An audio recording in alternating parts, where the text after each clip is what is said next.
Skyhawk Sports Network here with head women's basketball coach Orlando Griego following his team's 63-60 loss number 24 ranked Colorado Mesa. A coach, much like the first meeting between you two teams, a really defensive struggle. Just your initial thoughts on that ball game? Yeah, I mean, we knew that it was going to be a fight. We knew that it was going to come down to really the little things, who's going to execute down the stretch, and who's really going to, who's really just going to fight for that win. They're a really good team, really well coached. I thought we really fought hard as well. That game could have gone either way. I really do believe that. Coach, you guys holding really low three-point shooting percentage. I think 2 of 21 there for a little bit. They were able to make a couple at the end, and especially what Danielle Turner was able to do. How was she kind of getting open against you guys? Yeah, she was going off. She's a good player. She's a really good shooter. Once good shooters can really see that ball go into the rim and through the hoop. She felt it, and so it was really hard to guard her. She's tall. She elevates really well. She has a high release on her shot. The biggest thing was just for us trying to really challenge her shots. I thought we did a really good job containing her in that first half, and in that second half, they were setting really good screens, just getting her slightly open enough just to get that shot up and off, and credit to them for getting her open. What did you guys want out of the first chance to tie it up when Jordan Vasquez was called for the travel? What were you guys hoping to get out of that play? Yeah, we were looking to, we were trying to just get them in some false motion to get them to bite. They were really helping hard, and so we wanted to drive, penetrate, kick the ball out, and then drive again because we felt they were really helping hard. They were really staring at the ball, and so we wanted to move it a couple more times. We felt like we had a mismatch with her inside, and so we wanted to get her the ball, and as we did, we knew that they were going to collapse. I think the call could have gone either way, either a foul or a travel.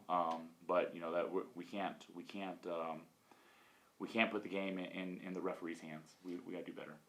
Obviously, one call or thing, a lot of different ways to win the game. But it feels like a lot of times in the last few weeks, you guys have a couple really tough calls down the end. Is it felt like a tough few weeks with that? It has, and I thought some of the calls should have gone our way. Coach Mack and I will go and watch the film, and there's things that I can do better as the head coach and at our coaching staff, and that's really what we got to focus on. We can't control the referees and we can't control what's going to happen, but the things that we can control, we got to do a better job of those things. Tying into John's tough luck during the stretch of 5 games decided by one possession.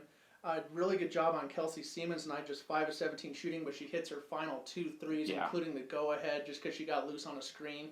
Is that kind of the bad luck, or she had a bad shooting night and she hits the go-ahead or potential game winner? Yeah, she shot 16 3-pointers, and so we knew that we were going to challenge her shot. If she catches it, we know she's a good shooter, but I thought a lot of her shots, we were close to being there, or at least challenging it from a distance. I thought at some point she's going to make some shots, and so unfortunately for us, it was at the end of the game.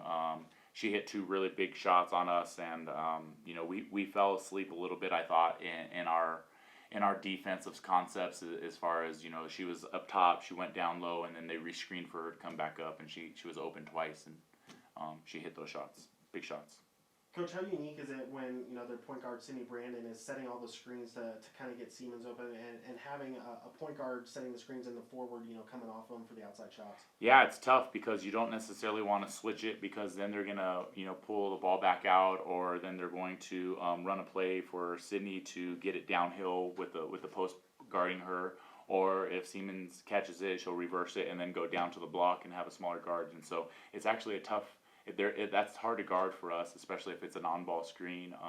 They ran a couple on-ball screens for her popping, and when Sydney Brandon gets downhill, it's hard to stop. So we wanted to stop the drive first, and then close out on that shooter. What did they do to force the 0 out of Jordan Carter tonight? I thought they played her really physical. I thought they played her really tough. She wasn't able to get into much of a groove. She was catching it really high. They were pushing her out pretty far. And she wasn't catching it in her comfort zone. I think that was the biggest thing, and so we were trying to get her the ball, really trying to get her some touches, see if she can feel the game out, try not to rush anything. But they did a really good job either fronting her and limiting her touches, or just coming down and double teaming and trying to get her to turn the ball over. another elite team coming in here tomorrow with Western Colorado. Does it feel like a must-win at this point?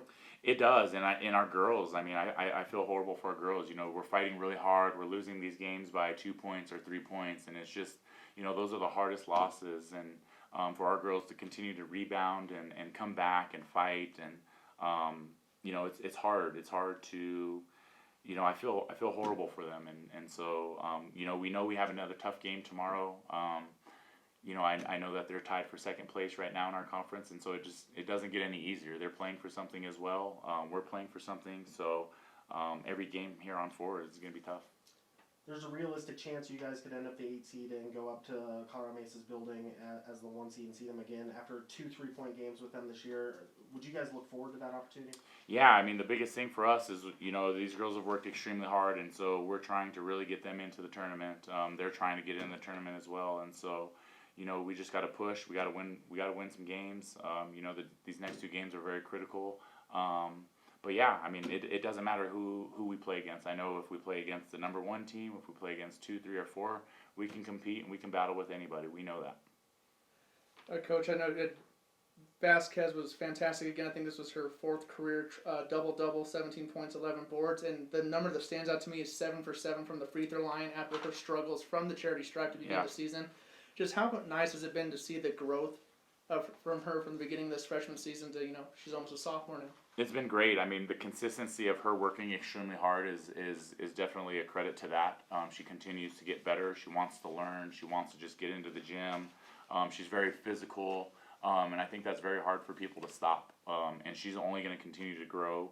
I love the fact that she steps out and shoots 15-footers. She shot a couple threes tonight, which is great. I mean, people need to respect. You know, once she's able to really develop that and master those outside perimeter shots, she's going to be very hard to handle. But I'm very proud of her. We're very grateful to have her. Thanks for your time, Coach. Thanks.